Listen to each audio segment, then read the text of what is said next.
Hello बच्चों, आज का फिर से एक बार स्वागत है आपके अपने परिवार बंधन पाठशाला पे। मैं जीत। इस वीडियो में हम देखेंगे समीकरण को जो कि है बीजगणित गुणनखंड विधि से कैसे सॉल्व किया जाता है। उससे पहले मैंने आपका जो कि दो विधि और है जो कि एक प्रतिस्थापन विधि, एक है विलोपन विधि, उसको मैंने सॉल्व कर दिया है। उसका लिंक वीडियो के डिस्क्रिप्शन बॉक्स में नहीं देखा जाकर उसको जरूर देख लें। चलिए इस क्वेश्चन में क्या करेंगे, बीजगणित गुणनखंड विधि से इसको सॉल्व किया जाता है। तो काफ़ी देखा जाए तो बच्चे जो कि है ना बीजगणित गुणनखंड विधि को हार्ड मान लेते हैं। ठीक है, तो हम लोग क्या करेंगे, इसमें बहुत ही सिंपल विधि से उसको सॉल्व करने वाले हैं। तो देखिए आपके सामने जो कि समीकरण दिया रहेगा, ठीक है ना, आपके सामने दो समीकरण दिया रहेगा। और इसमें सबसे पहली बात आपको यहाँ पे ध्यान देना बड़ी बात है समीकरण में कि दो जो आपका समीकरण दिया गया है, चर और अचर जो आपका संख्या है ना, आपका चर पद कौन कौन, एक्स और वाई चर है, और अचर इसके साथ में जो भी संख्या नहीं लगा है। तो समीकरण में आपका जिसका भी जो मान दिया रहेगा ना, सब क्या करना है, सभी को जो संख्या सबको बराबर का इस पार करने का आप लोग प्रयास कीजिएगा दोनों समीकरण में। ठीक है, किसी किसी में क्या होता है कि आपका इस समीकरण एक इस तरह दे दिया और इतना बराबर यानी कि इतना माइनस इतना बराबर यानी कि इस पर प्लस 15 दे देगा। ठीक है, तो क्या करना आपको, इस तरह से समीकरण को आपको बनाना पड़ेगा। तो आपको समझ में आ चुका कि मैंने आपको क्या बताने का प्रयास किया, क्या कि आपका जो कि जितने भी टर्म है यहाँ पे, जितने भी पद दिया हुआ है, सारे पद को बराबर का इस पर करने का आप लोग प्रयास कीजिएगा। मतलब कि ये बीजगणित विधि में, ठीक है, ये इस विधि में या तो इस संख्या को दोनों को इस पर कर देना है, यानी आपकी मर्जी, या तो क्या करना है बराबर का तो एक काम करें, बराबर सारे संख्या को ना बराबर का इस पार ही करेंगे आप लोग प्रयास करें। ठीक है, बीजगणित विधि तो आपका बेटर होगा। ठीक, तो चलिए इसके बाद जो कि इसमें आपको तुलना करना पड़ता है किसके साथ में, यानी कि समीकरण A1, ठीक है, A1 x के साथ में प्लस B1 y और प्लस C1 बराबर 0, और जो कि आपका समीकरण 2 को किससे करते हैं, A2 x plus B2 y plus C2 बराबर 0 से क्या करना पड़ता है हमको, ये जो समीकरण है इसको तुलना करना पड़ता है। ओके, तो चलिए इसको तुलना करेंगे सबसे पहले। इसके बाद जो उसका जो फार्मूला है, उस फार्मूला को पुट करेंगे और जो रूल्स है उस रूल्स पे चल के क्या करेंगे, इसको सोल्यूशन करेंगे। तो चलिए अगले पेज में चलते हैं।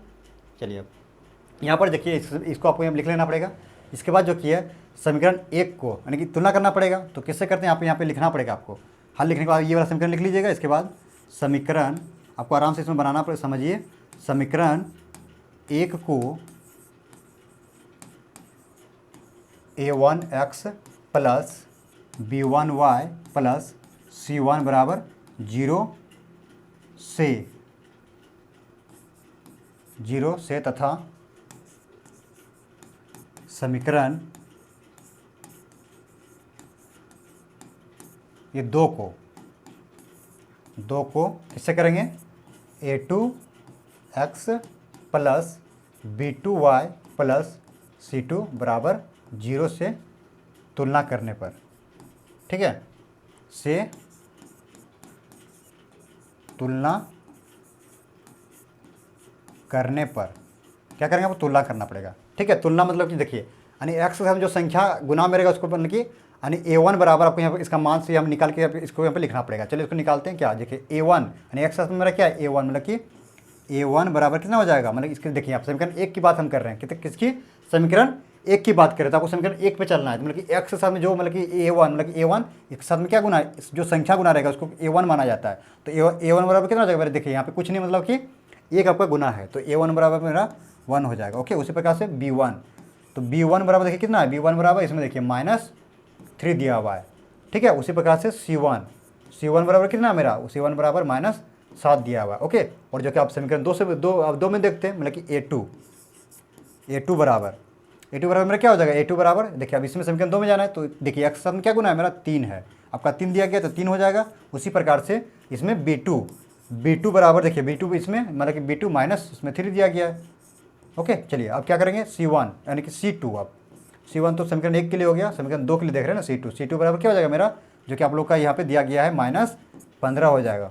ओके, आपके सामने जो कि A1 B1 C1 A2 B2 C2 का जो कि मान आपके सामने जो कि आ चुका है। ओके, तो चलिए अब क्या करेंगे, इसमें आपको तुलना कर देना पड़ेगा। क्या करेंगे इसमें तुलना तो हो गया, अब अनुपात इसको निकाल देते हैं। होता है ना A1 बाई B2 बराबर B1 बाई C2 बराबर C1 बाई C2। वही आप इसमें आपको इसमें क्या करेंगे, इसके बाद जो कि आपको लिखना पड़ेगा, इसके नीचे आपको ये वाला पार्ट आपको लिखना पड़ेगा। ओके, क्या करेंगे, इसके नीचे आपको लिखना पड़ेगा, तो लिखना पड़ेगा आपको जो कि है अनुपात, जो कि लिख दीजिए अनुपात क्या हो जाएगा आपका, देखिए यानी A1 बाय A2, देखिए A1 का मान कितना है आपका 1 बाय और A2 का मान 3, तो 1/3 हो जाएगा, होगा ना। उसी प्रकार से B1 बाय B2 जो इसका मान दिया गया है -3 बटे में आपका जो कि है -3, देखिए आपका ये माइनस आपका कैंसिल हो जाएगा, तो क्या निकल के जाएगा मेरा यहाँ पे आपका ये भी कैंसिल हो जाएगा, तो यहाँ पे 1/1 आ गया ये। और जो कि C1/C2 इसके बाद आता है। C1/C2 कितना दिया गया आपका, C1 7 दिया गया है, -7, और जो कि C2 -15। तो लिख दीजिए -7/-15, जो कि इसका मान जो कि यहाँ पे निकल के आ गया कितना आपका 7/ आपका जो कि है 15 आ गया ना आपका जो कि C1/C2। देखिए ये इसका जो मान निकल के आ गया कितना कितना आया, देखिए यहाँ पे अगला स्टेप में आपको लिखना पड़ेगा, मतलब कि यानी 1/3 बराबर 1/1 बराबर 7/15। इसके बाद आपको यहाँ पे लिखना पड़ेगा जो कि है क्या था, 1/ आपका जो कि इसमें मान यहाँ पे 1/3, ओके, यहाँ पे 1/3 बराबर 1/1 बराबर जो कि है इसमें दिया गया कितना आया था, इसमें देखिए यहाँ पे C1/C2 7/15 आया है, 7/15। तो 7/15 आपको यहाँ पे लिख देना है, ओके। लिखने के बाद ठीक है, देखिए आपका ये बराबर है, आपका ये भी बराबर नहीं है, ये बराबर नहीं है, मतलब कि प्रतिच्छेद करते हुए क्या ये रेखा है, प्रतिच्छेदी ये रेखा, मतलब कि एक भी आपका जो कि अनुपात है बराबर नहीं आया, क्या होता है, ये प्रतिच्छेदी रेखा होती है, ठीक है। तो इसका जो कि क्या हो जाएगा यहाँ पे प्रतिच्छेदी रेखा, तो इसीलिए समीकरण कितना हो जाएगा, समीकरण जो कि है अद्वितीय हल होगा। क्या होगा, समीकरण अद्वितीय हल होंगे, ये वाला आपको यहाँ पे लिखना पड़ेगा, ओके, ठीक है। मतलब अद्वितीय हल मतलब कि जिसका जो वैल्यू आएगा अद्वितीय हल होगा, ठीक है। तो अब भी क्या करें, हम लोग बीजगणित विधि से इसको सॉल्व कर लेंगे। चलिए यहाँ पे क्या करना है, बीजगणित विधि से सॉल्व करेंगे। तो आपका यहाँ पे चलते हैं, अब अगला पेज जो कि है, चूँकि हमको सॉल्व करना है, सॉरी यहाँ पे वो होगा वर्ज गुणन विधि, ठीक है। इसका फॉर्मूला क्या होता है, x बराबर जो कि होता है B1C2 माइनस B2C1 बटे में A1 B2 माइनस A2B1। ये आपका होता है ना फॉर्मूला, आपका ये फॉर्मूला तो x बराबर होता है ना, ये फॉर्मूला x बराबर है, तो आपको इसका फॉर्मूला इसको तोड़ देना है। चलिए, जो कि a का मान b का मान आपको यहाँ पे निकालना, यहाँ पे आपको याद करना पड़ेगा कि a और b का मान और c का मान कितना दिया गया। तो यहाँ पे आपको यहाँ पे बगल में आपको यहाँ पे लिखना पड़ेगा, जो कि आपको यहाँ पे दिया गया था a1 का मान, जो कि आपने निकाला था कि a1 का मान जो कि यहाँ पे आपके देख पा रहे हैं, यहाँ पे है ना आपका a1 बराबर 1 है, ठीक है। इस मान को क्या करेंगे आप लोग, जो कि है इसे आप लोग देखिए, मैंने जो कि सारा का मान यहाँ पे पुट कर दिए क्योंकि आपको बहुत डिस्टर्ब कर रहा था, ठीक है ना, इसी कारण से जो कि है पेज इसको इसका मान सारा यहाँ पे लिख दिए, ठीक। तो चलिए यहाँ पे जो कि इसका मान पुट करने में आपका जो कि सहूलियत हो सकता है, तो पेज को आगे पीछे करने में बड़ी दिक्कत कर रहा था, ठीक है ना। तो देखिए यहाँ पर क्या है कि B1 का मान कितना था आपका 3, देखिए B1 का मान यहाँ पे 3 है, -3 है, ठीक है, -3 है। फिर यहाँ पे गुना है कितना हो जाएगा C2 का मान आपका जो कि C2 का मान -15 दिया गया है, ओके, -15। फिर ये माइनस हो जाएगा B2 का मान जो कि -3 है, फिर गुना में C1 का मान आपका -7 दिया हुआ है, बटे में आपका हो जाएगा ये जो कि है बटे में क्या A1 का मान कितना आपका 1 है, आराम से इस मान को पुट करना पड़ेगा, ठीक। उसी प्रकार से B2 का मान आपका जो कि दिया गया है -3 दिया गया है, फिर यहाँ पे ये माइनस है A2 का मान यहाँ पे दिया गया है 3 दिया गया है, आपको 3 यहाँ पे लिखना है, फिर गुना जो कि है B1 का मान -3 दिया गया है, तो -3 हो जाएगा, ठीक। चलिए अब इसको क्या करना है, अब हल करना है, यानी कि 15 45 मतलब कि -45 -45 आपका +45 हो जाएगा, होगा ना ये। उसी प्रकार से आपका यहाँ पे माइनस और देखिए माइनस प्लस हो जाएगा, 7 आपका यहाँ पे 21 हो जाएगा, होगा ना 21 आपका हो जाएगा उसी तरह से। इसके बाद यहाँ पे क्या हो जाएगा -3 और माइनस प्लस आपका 3 9 हो जाएगा, होगा 9। तो देखिए यहाँ पे आपका जो कि है 45, अब क्या करना है यहाँ पे देखिए 45 में जाएगा 21, आपका कितना बचेगा जो कि 4 और 2 आपका जो कि 24 बचेगा, कितना 24 बटे में आपका हो जाएगा यहाँ पे 6 बचेगा, जो कि यहाँ पे आपका ये कट जाएगा 6 चौक 24 मतलब कि 4, मतलब कि एक्स, ये हमारा क्या किसका मान निकल रहा था, हमारा ये एक्स का मान निकल रहा था, ये आपको यहाँ पे लिखना पड़ेगा, ठीक। ये हमारा एक्स, तो यहाँ पे हो जाएगा, इसीलिए यहाँ पे लिख दीजिए, इसीलिए अगला पार्ट, ठीक है। इसके बाद लिखिएगा, इसीलिए जो कि है एक्स बराबर क्या निकला, एक्स बराबर 4 निकल के आ गया एक्स बराबर 4, ओके। आप क्या करेंगे, वाई का मान निकालेंगे, मतलब कि जो आपका बीजगणित विधि जो होता है, ठीक है ना, उसी में वाई का फॉर्मूला लगाना पड़ेगा, ठीक। तो चलिए वाई का फॉर्मूला लगाइए,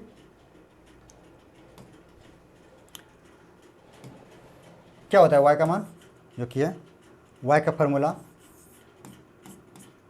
C1A2 माइनस C2A1 बटे में A1B2 माइनस A2B1, ये आपका फार्मूला होता है ना, जो कि ये y बराबर, ये आपका फार्मूला होता है। ठीक, ये हम आपको क्रॉस मल्टीपल आपको नहीं बता रहे हैं, आपको फार्मूला के अकॉर्डिंग जो कि मैंने आपको बताने का प्रयास कर रहा हूँ। ठीक है ना, तो चलिए आपका रिजल्ट दोनों का सेम ही आएगा, तो ये 1 नहीं होगा, सिर्फ y होगा। ठीक है ना, y। तो चलिए इसका मान को पुट कर देना है। C1 का मान कितना आपका -7 दिया गया है, तो -7 हो जाएगा। फिर गुना A2 का मान आपका दिया गया है 3 दिया गया है। फिर ये माइनस C2 का मान आपका दिया गया -15, और जो कि गुना A1 का मान आपका 1 दिया गया है। उसी प्रकार से A1 का मान यहाँ पे 1 हो गया। B2 का मान आपका जो कि इसमें दिया गया -3, और जो कि है A2 का मान आपका दिया गया है 3, और जो कि है B1 का मान आपका दिया गया है -3। ओके, तो चलिए अब क्या हो जाएगा यहाँ पे आपका 7 या 21, मतलब कि -21 हो जाएगा। फिर माइनस में आपका यहाँ प्लस हो जाएगा कितना, आपका यहाँ पे 15 हो जाएगा, होगा ना 15। और इसके बाद आपका -3, और जो कि है माइनस प्लस 9 हो जाएगा। ठीक, तो चलिए यहाँ पे आपका जो बचेगा, देखिए यहाँ पे 21 में जाएगा 15, कितना बचेगा आपका, यहाँ पे आपका 6 बचेगा। कितना बचेगा 6, और बटे में इसमें आपका जो कि है आपका यहाँ पे 6 बच जाएगा। तो क्या बचेगा यहाँ पे, माइनस यहाँ पे है -6 होगा यहाँ पे। ठीक, क्या होगा यहाँ पे -6, 21 बड़ा है, तो हमारा ये कैंसिल यहाँ पे हो गया कैंसिल। तो क्या निकला यहाँ पे -1 निकला ना। तो किसका मान निकला, ये हमारा जो कि y का मान निकल रहा था। किसका मान, ये y का, तो इसीलिए y बराबर -1 निकल के आ चुका है। तो लिख दीजिए एक जगह पे। अतः आपको नीचे लिखना ये है, अतः जो कि है x बराबर निकल के आया था कितना, जो कि x बराबर आपका x का मान 4 और y बराबर -1। ओके, तो ये आपका सामने जो कि आपका ये आंसर आ चुका है। तो इस तरह से आपको क्या करना था, इसको सॉल्व करना था। ये आपका जो कि रब करे आपको ये समझने के लिए मैंने यहाँ पे आपको दे दिए थे, इसमें भी और जो कि आपका इसमें भी। ठीक है ना, ये वाला पार्ट, क्योंकि आपका पेज को हम आगे पीछे कर रहे थे, बहुत डिस्टर्ब हो रहा था इसका मान को पुट करने में। ठीक है, तो इस तरह से आपको इसका मान को जो इसका फार्मूला था, इस फार्मूले को लिखना था, और जो वैल्यू था उसको पुट करना, आराम से सॉल्व करना था। इस तरह से आप इस क्वेश्चन को सॉल्व कर सकते हो। तो काफ़ी इजी जो कि इस तरह से आप क्वेश्चन को सॉल्व कर सकते थे, और आपका एग्जाम में जो कि आपका क्वेश्चन इस तरह से आएगा, तो आपका एग्जाम में नहीं छूटने वाला है। तो इस तरह से इस क्वेश्चन को सॉल्व करना था। तो अगर आपने अभी तक वीडियो को लाइक जरूर कर दीजिएगा, और जो कि अपने दोस्तों के साथ इस वीडियो को जरूर शेयर करें, ताकि उनको भी इनकी जानकारी मिल सके। तो चलिए मिलते हैं अगले वीडियो में, तब तक के लिए जय हिंद, वंदे मातरम।